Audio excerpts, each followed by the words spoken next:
Welcome back to February's mixtape.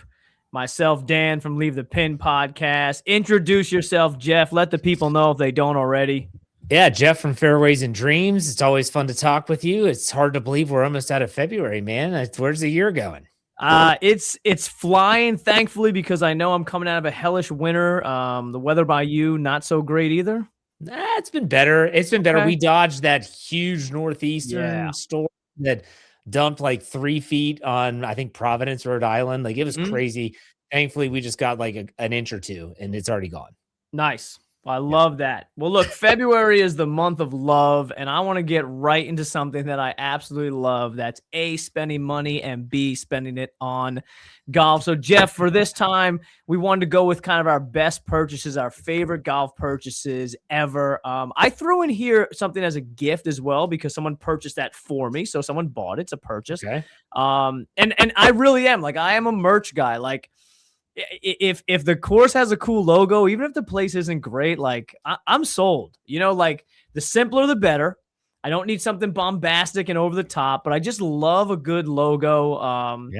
You know, I don't want to say I'm a bag tag collector because I'm not, but I do feel like I need something from any different place that I play or new place, and it connects me to it. You know, I wear it.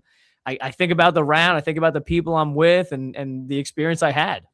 So, to clarify this question, does it have to be from a pro shop, or can this be any purchase with golf that we've had? Oh, yeah, any purchase with golf that you had. Good. I mean, if you got yourself a set of clubs and you got yourself fit and it was like the great, like, yeah, hell yeah, throw that in. Yeah. I mean, I think, I'm 43 years old now.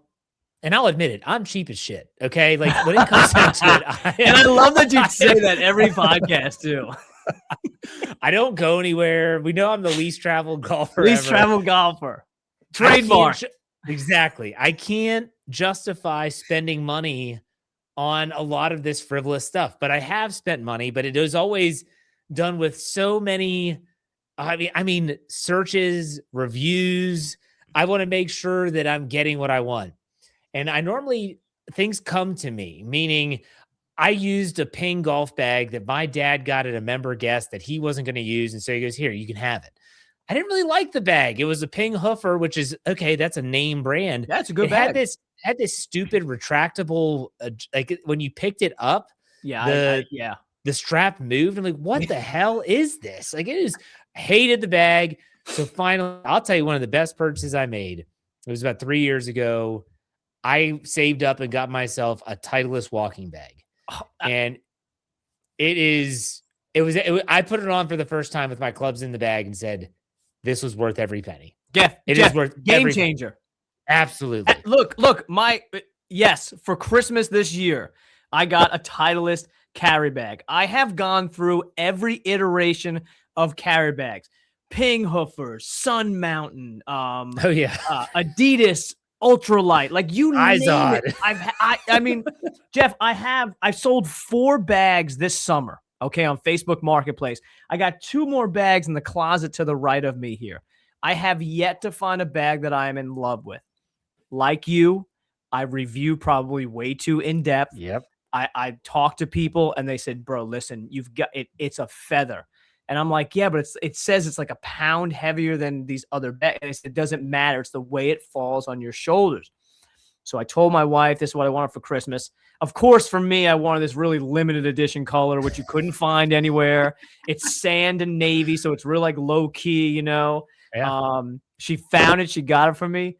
God damn. I swear to God, when I put the clubs in, and like you said, Jeff, I take it out of the trunk and like I fall in love with it every single time I put it on my shoulders. It is going to make walking just effortless this year. Like, and I'm not sponsored by Titleist. I'm not a shill. This is the best bag I have. And I'm 47. I've been playing golf for 30, 30 some odd years now, I guess, right? I guess 30 years, 31 years. This is it. Like any iteration from here till death, I am buying this bag over and over and over. Well, I've only one gripe about my bag, And that is that the water bottle place you can put a water bottle is Okay. really small. It's like, it's only fits a 12-ounce plastic water bottle. Okay. If I'm walking and it's the summertime, I need more water Yeah. than that. So I put a Nalgene bottle in a bigger pocket, but it's perfect. It's got Okay. enough space, it's got everything. That bag worth every penny. So that was the top of my list. Where are you going? Yeah, and also like they're not cheap either. You know, I mean, you No. are gonna pay, but this is honestly something where you get what you pay for. And can I say real quick, Yeah. you and I are old enough that we remember one strap bags. Oh, Okay. it's my first remember bag. exactly. We remember non-stand bags where you had That's to put right. your bag on the ground. So for all you young kids and you're around them, if Yep. they're complaining because the straps don't fit correctly, shut up. You have two straps.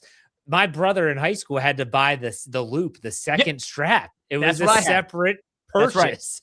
That's right. That's But right. anyways, I digress. Go ahead. All right, so my next one is I have two of them actually, not to gloat, but my master's quarter zips.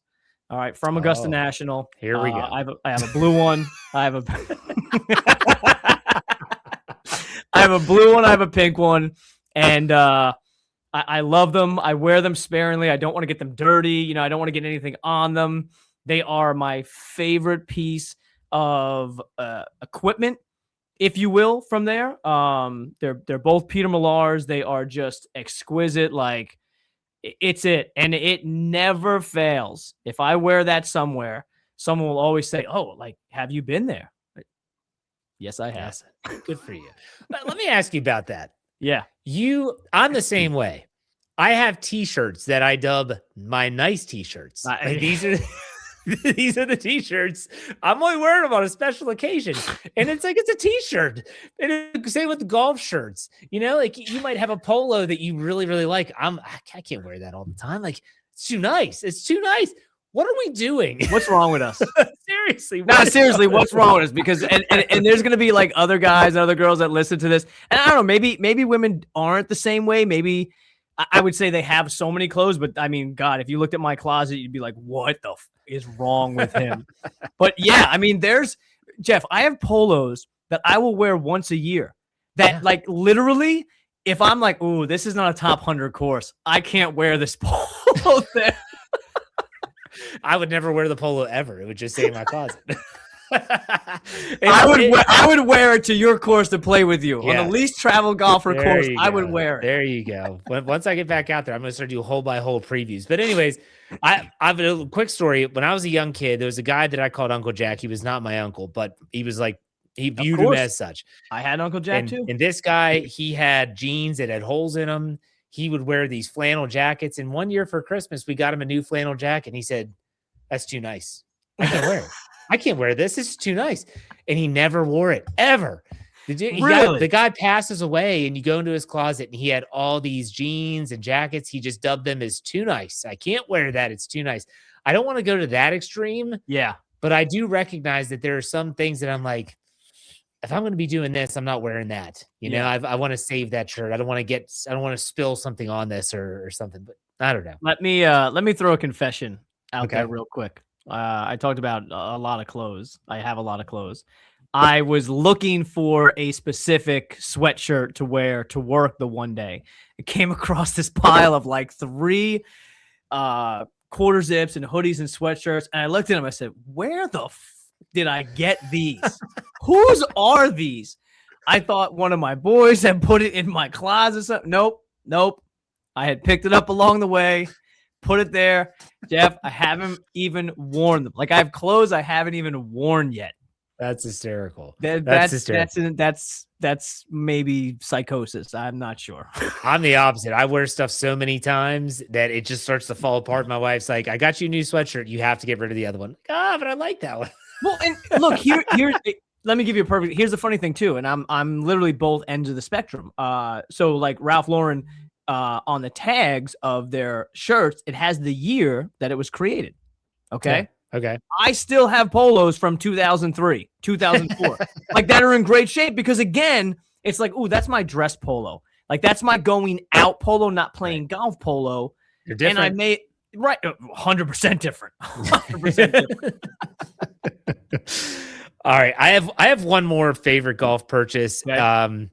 This was actually given to me from the company. I was kind enough. I had them on my podcast. I did not ask them for these. They just sent them as like, hey man, you're helping promote our product. It is a pair of golf shoes by True Linkswear. Okay. And True Linkswear, they promote zero drop, a Yep. wide Yep. toe box. It's everything that I believe in footwear. And it was up until that point. The reason why I had them on my podcast was I don't wear regular tennis shoes anymore. I wear ultras, which are the wide toe box, zero drop. And so my feet have gotten accustomed to that or being barefoot. And it Mhm. was killing me, literally wearing older FootJoys or Adidas golf shoes. And when they sent those things in, I put them on my feet for the first time. I said, oh my gosh, I can't wear any other golf shoes now. So I'm actually looking into getting another pair.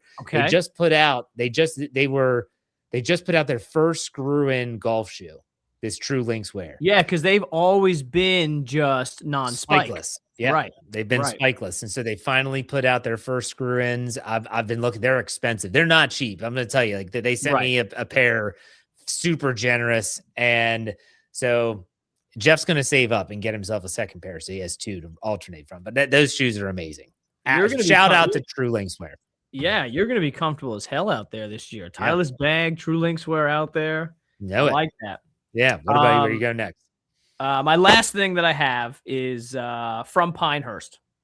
So we go there every single year. I have a trip upcoming, literally a month from tomorrow. I think we leave, and fall time in Pinehurst is my favorite time of the year. Spring is their big season. It's their heavy season, around Easter and everything. Everything's in bloom. It's gorgeous down there, but I love the fall season. And so I've got two things. One is my cradle flag from the fall, which is different from the regular cradle flag because it has fall leaves on it and stuff like that. I also have a spring flag as well, which is great. That's probably my favorite logo with the pink and purple flowers. But every year, Pinehurst does a specific ornament that you can only buy at the resort, whether that's at one of the pro shops or whether that's at one of the hotels.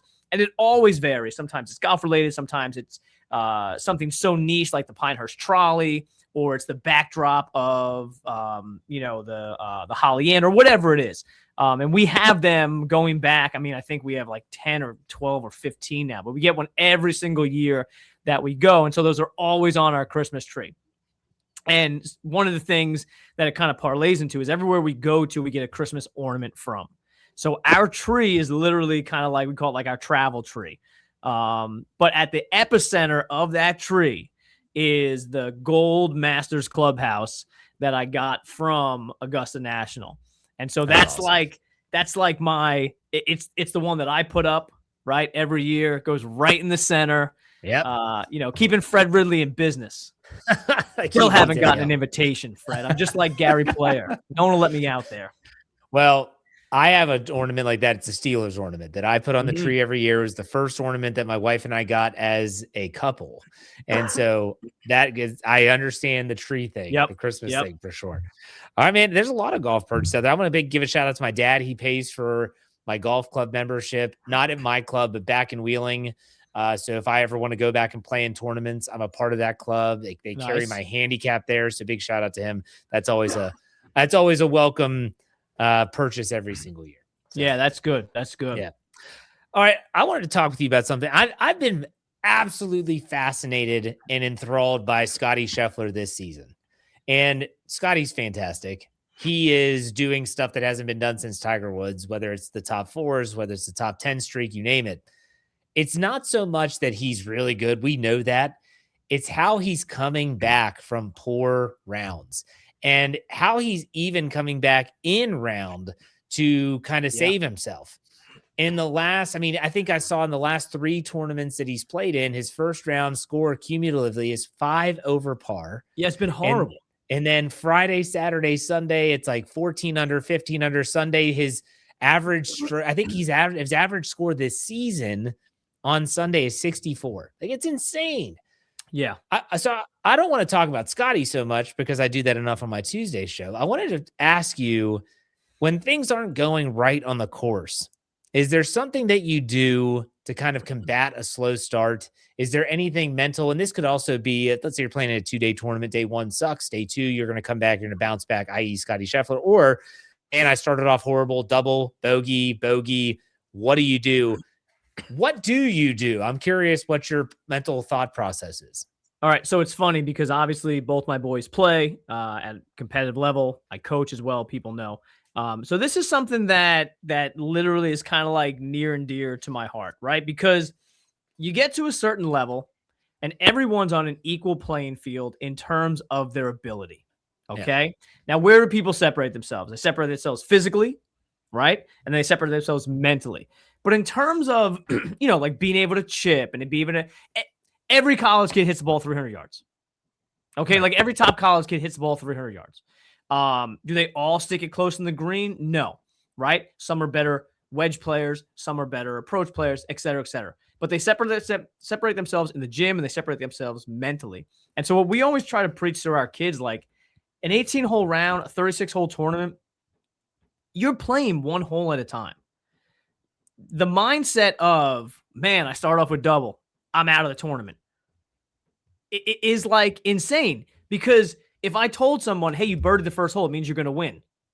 They'd be like, no, it doesn't. I have 35 more holes left. Okay, then why is the opposite?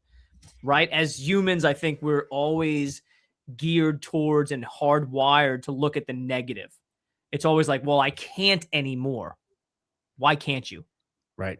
Right. Like, and I think, like, to your point, Scotty is proving that, yes, you can. Like, if Scotty Scheffler shot even par in his first round, I think he'd have 3 of 4 weeks won. Right. Like, if you do the math, okay, that's insane. But that's also golf, right? Like, golf is a lesson in insanity. You can go off and shoot 75 and then go shoot 65, 65, 62. Like, you count them all up at the end. And I think that's what people need to understand. Golf is a marathon. It's not a sprint. If we played the first 3 holes, it probably is not the person in the lead in the first 3 holes that finishes 18 holes under par. Just like on the PGA Tour. If you were to bet, I mean, you do a gambling podcast, Jeff. If I took the first round leader every week, how many times am I really going to win a year? Once or twice? Maybe? Yeah. Like, who goes wire to wire? It's a marathon. So that's kind of my point. And to that point, the last thing I always have to say to my kids is remember who you are out there, right? One hole doesn't define you. Everything that you've done makes up who you are as a golfer. So when you go out and say, man, I took myself out of that tournament, I made a quad. All right. Like, we can't go even par all the way in and shoot 76. I don't, why not? Yeah. I think a lot of, and you bring up some great points, and from the mental approach, like, it's 100% accurate. I think a lot of amateur golfers, I found myself into this hole as well. You feel like you have no clue where the ball's going. And that is that's a bad place to be. And so if on number 1, a hole that maybe normally suits your eye, and you're like, okay, I've played this course a bunch of times, and all of a sudden you hit a shot that's like, where did that come from? Yeah. Okay, maybe it's a one-off.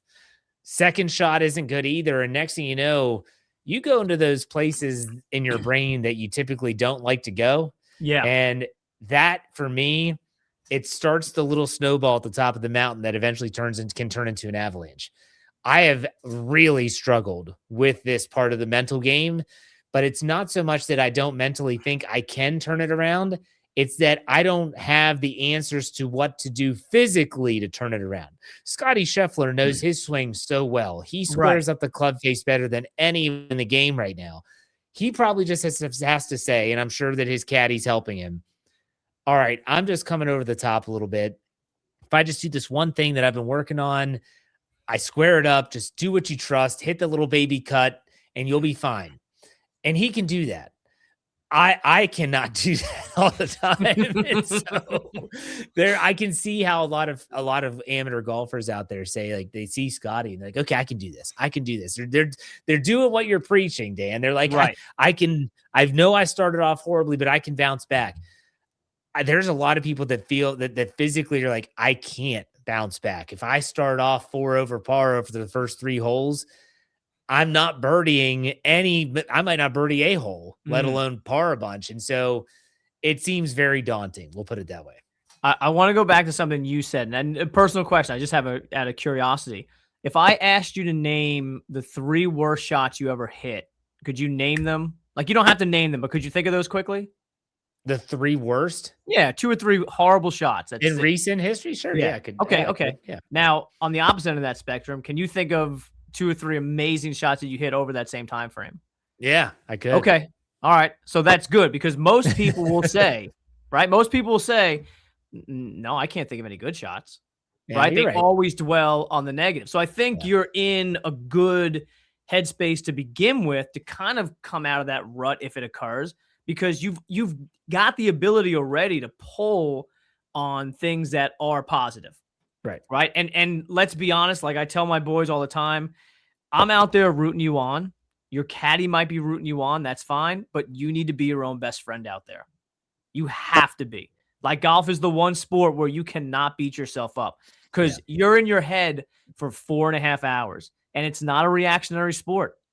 You know, if I throw you a baseball through the screen, you catch it. You don't think about catching it. Yeah. But you hit a poor shot, you got 5 minutes or so maybe in a tournament to walk and assess what you did incorrectly. And that's where golf gets to be that really difficult mental game. And it's all about consistency. And that's I think that's what I strive for. Any golfer that's out there listening, it's like, where do I start? Start being able to hit the same shot over and over again, the same shot shape, whether it's a draw, whether it's a fade, doesn't matter. And know what your go-to is. Yeah. Right? Know absolutely. What your if you I don't, you know, let's say not a real slice, a banana slice, not really a fade. If you're in the middle of that, then play it. Yep. Like, don't try to do different things out on the course that you've never done before. That's where I see, especially junior golfers, get in trouble. You know, oh, I'm 4 back of the lead.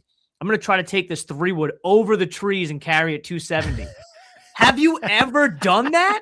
No. But I've got that shot in my bag. I did it in the range. Like, play to your strengths, man. Play to your strengths. But I like I said, I've been enthralled with Scotty Scheffler this season because he has. It's been must-watch TV for me. I watched him when he barely made the cut at a signature event, training a 10-footer to save par on 18. Yeah, the 36 hole, yeah. And I told my dad after that, I talked to him on the phone, I said, I guarantee you he's in the top 20. I might even go as far as top 10. He finishes tied for 12th. I mean, you knew it was coming. You could just see it. Like, he knows it's only a matter of time. All right. So I'm going to spot you losers a bunch of shots and you better hope I don't catch up. Like, that's essentially what it is. But no, I wanted to bring it up because I think that a lot of golfers, they struggle with that first hole, you know, especially if they don't warm up, if they don't hit golf balls, if they're just going out to the tee and they have a bad first hole, they struggle to get over that. And so I think that it's just an important lesson. And you can see it in Scotty Scheffler if you watch the PGA Tour. And one, like you said, one hole doesn't define a round. Right. One round doesn't define a tournament if it's a multiple day tournament. And that's tough. Yeah. It takes a lot of experience to get over that. And like, one tournament doesn't define your career. You know, it's a sum of your work. You know, like, look at a baseball player. Like, they're the best example. You can go 0 for 3 in the first 7 innings. You hit the go-ahead homer. You bat 250 in the game. You're a hero. Yeah. Right? It's all about kind of perspective. Yeah. What's something you said that I want to bring up before we move on to talk about the weather, god awful weather, is you said go to your go-to shot. And I think that's something like for me that I need to really develop this preseason, if you want to call it, as we get ready for warmer weather, is develop that go-to shot. Like, when all else fails, go to this little draw that you like to play or a baby cut, whatever. Scotty has that shot. He's also the best golfer in the world, but we all can develop our own shot. You know what? Yeah, go ahead. Well, I think it's funny that golfers, I think by nature, are tinkerers. Yes. Right.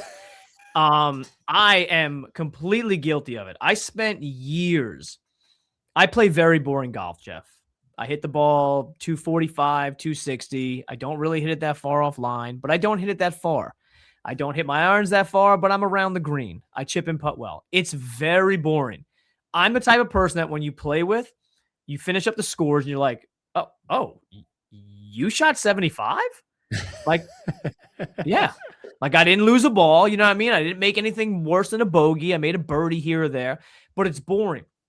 I used to get in the mindset when I was playing with these guys that were also very good players that would hit it 290, 310. Like I'm seeing where they finished up in the fairway. I'm like, my God, my score from where they would be, I'd be breaking par. So I chased speed and it wasn't my swing. And I would play like the first 7 or 8 holes my way. I'd be 1 over, maybe even. And I'm like, oh, got to step on the gas now. Like, tell me anybody, aside from maybe a touring pro, that is not happy shooting 1 or 2 over par or even par. Like, you know, it's crazy. And these guys that would outdrive me, it's not like they were beating me by 7 or 8 strokes. We'd always finish around the same in tournaments.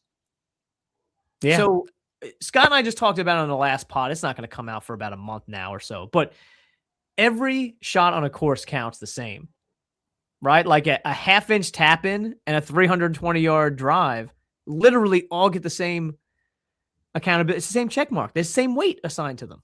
It's insane. I've learned this lesson so many times, playing with my father, who just turned 71 years old. My brother and I hit the ball so much further than he does, and he's never been super lengthy off the tee. And we'll outdrive him by 75 yards sometimes. And it's a par 4. My dad hits a hybrid up around the green. My brother and I miss the green.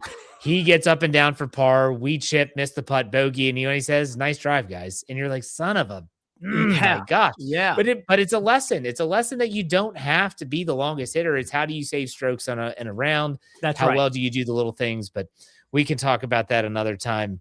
You want to talk about weather? Yeah. The weather. The Look, weather is the weather. I know your weather's better than mine. It right is. Now. Yeah. Okay. And I love that for you. I'm happy. I would say literally at the breaking point. We were supposed to get 2 enormous storms, the one we talked about off air. I know Rhode Island got nailed. My home area of the country, Long Island, got absolutely killed. My buddy said they were under 3 feet of snow, and there's just no place to put it there at all. We lucked out. We got 3 inches that day. It's all melted since. We were supposed to get a storm last night where they were saying we might be off of school. We got a dusting. Like, we're lucking out, and I'm crossing my fingers, hoping that this is it. I see 50s this weekend. I see next weekend estimated to be 60 degrees. I'm thinking grass. I'm thinking I'm walking the course, Yeah. Well, I'm trying to look it up right now. When do we spring forward? Do you know? Oh, no, I don't. Spring That's forward, a great question. March 8th. We are getting close, man. March 8th? Yeah. Sunday, March 8th to November 1st is this year's daylight savings time. So March 8th, we spring forward. I always say for me, that is like the official let's go.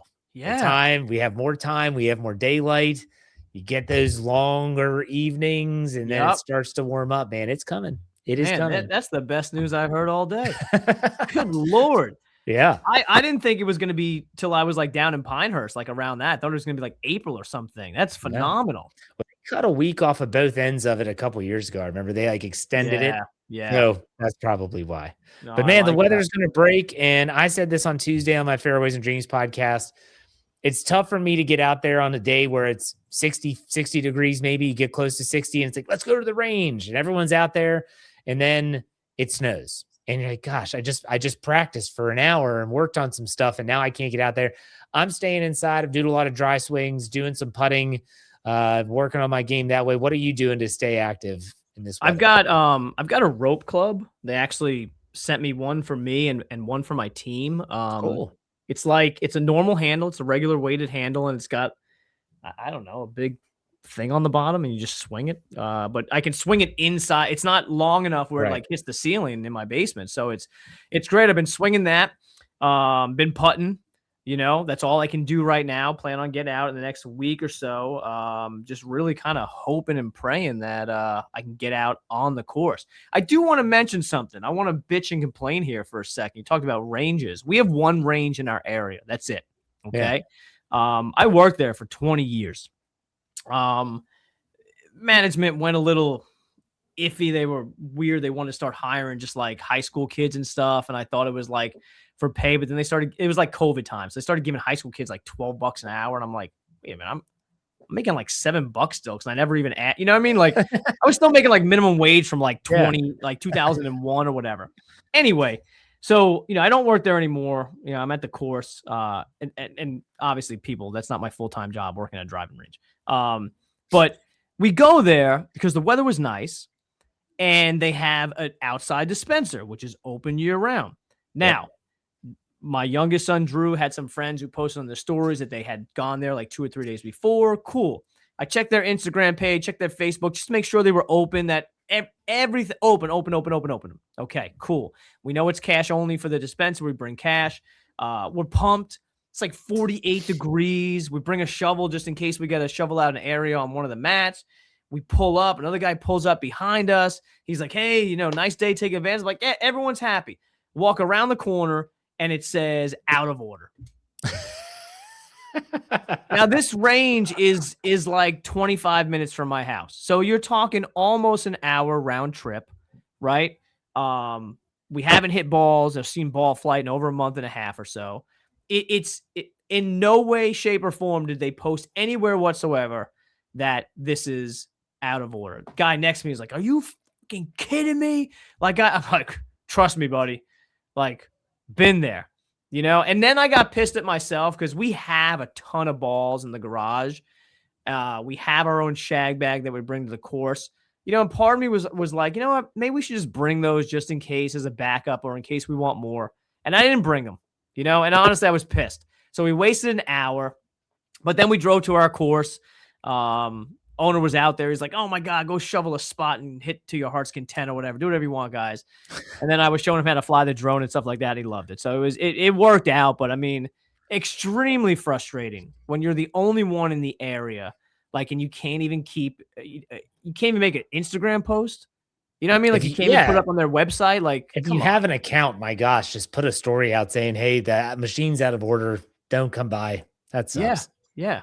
That sucks. Well, all right, man. Mixtape time. You ready for some songs? Yeah, let's go. You want me to go first? You want to go first? I'll go first. I'm going to hit you up with someone no one's ever heard of.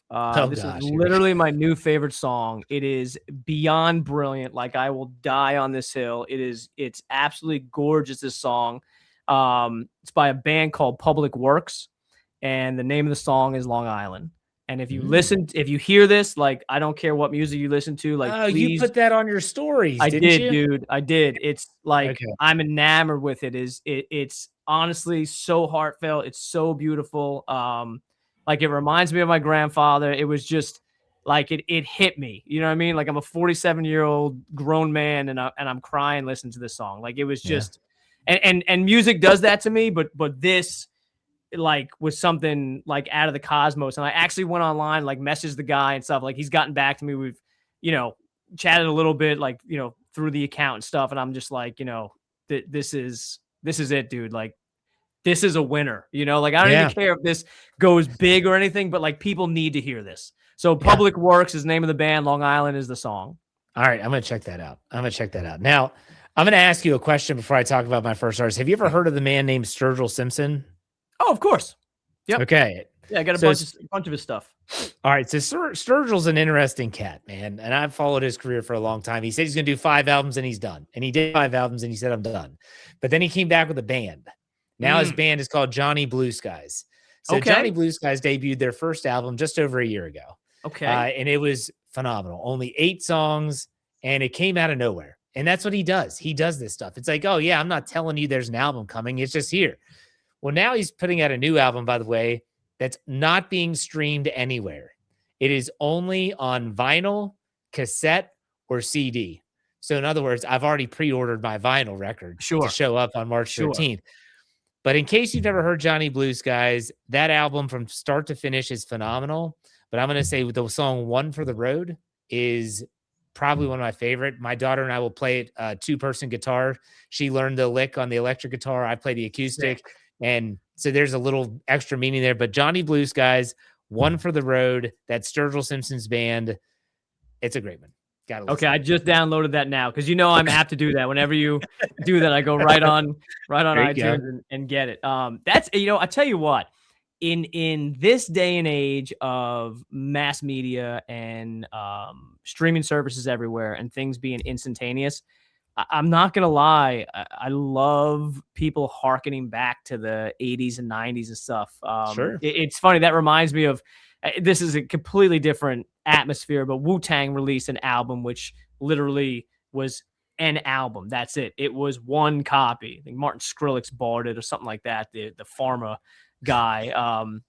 And he wanted to have like this whole party to listen to and stuff, but then he got busted and got put in jail. I don't know if anyone's ever listened to it, but like things like that are phenomenal, dude. Like I absolutely love that, Yeah. and someone will put it on YouTube and things like that and everything, but you've got something that not a lot of people have. Right. And that's a cool thing. And if you find someone else that has that, like, you've got a real intimate connection there. I like that a lot. And he's a contrarian, man. He's like, oh, everyone's streaming. F the streaming services. I'm just going to sell my record. And if he sells out, let's say he's like, we can print 10,000 records and he sells every single one of them for $35. Why is that a bad business model? Yeah. I know. Anyways, what's your second song? Like, especially because with streaming, like you make like a penny per, or like less than a penny. Yeah, less than a penny It's per insane. stream, whatever. It's insane. All right, my next one's a band out of Scranton. Kind of little post-punk band called the Menzingers, and they just released a song today called Nobody's Heroes. So one of my favorite bands. Love them. Very melodic punk. Nobody's Heroes by the Menzingers. Okay. I'm going to go with a group that I started listening to in college because they are from the Rockville, Maryland area, which is not far from where I live now. It's also not far from where I attended college in the Eastern Panhandle of West Virginia. OAR. I'm not sure if you've heard of OAR. Yeah, of course. They started out doing these small little bars in Maryland, and you hear about people that, oh yeah, they were in Urbana and all this stuff. So started listening to OAR. Their song from the Mighty album called California is awesome, and I love all their stuff. I really like their newest album they just put out, The Arcade. My brother, he's funny. He only likes their old stuff, which is a little bit more reggae. Some ska in there as well. Okay. Their newer stuff is way more commercial and pop, but I do love that song, California. It's really good. Nice. Very cool. All right. My last one is, again, someone no one has ever heard of. Kind of what I would liken to maybe a up and coming poor man's Post Malone, like Post Malone in the beginning. Not like country Post Malone now, where there's nothing wrong with that. But his name is Av Freeman. He goes by the name Honest Av. And the name of the song is I'd Rather Overdose. Av Freeman. It looks a little bit like Posty back in the day too, like early 2000, 2010-ish. I like country Post Malone, by the way. Dude, F1 Trillion, was literally groundbreaking. It was phenomenal. So phenomenal. He's a freaking genius because he's going to keep his fans that like his old stuff. Now he has a whole new demographic that's coming on board. Give me a break. And I'll tell you what, if you're one of those people that are like, well, he's an industry plant and he doesn't really have any taste, I'm going to tell you to go Google Post Malone playing Bob Dylan. And that's all I'm going to say. He does a good cover of Sturgill Simpson. I'm going to say this. Who cares? I don't give a crap. I like listening to the music. I don't care if he's an industry plant. Anyways. I know. I don't know if you've heard of this group. They're very similar to like a Sturgill Simpson, or some will dub them folk or Americana. Nathaniel Rateliff and the Night Sweats. They were most popular for their Son of a Bitch song that was very popular probably about 8 or 9 years ago. Okay. But another group that this guy, Nathaniel Rateliff and the Night Sweats, they're phenomenal, all their stuff. But their newest album, there's a song, Everybody Wants Something. And it's really, really poignant about how everybody wants something. They just don't know how to say it. And it's like, I would recommend, you would really like Nathaniel Rateliff and the Night Sweats. So write that down. Put them in your I iTunes. Don't even write it down. I go right to it right here. So there you have it. I still have to get these Spotify playlists together. I will be doing that for sure once I get some time. But man, good show. I like this one. This is a good show. A lot of different topics for sure. What do you want to plug? Anything? What do I want to plug? Go listen to Fairways and Dreams. Go listen to Leave the Pin. Yes. Follow us both on Instagram. Simple as that. Like everything up. Watch everything. Interact. Comment. Like, share. You know, do your thing, internet world. Do your thing. What a better way to end it, man. Until How March. about it? Another Yes, mixtape sir. in the. Take it easy, man. All right. Peace.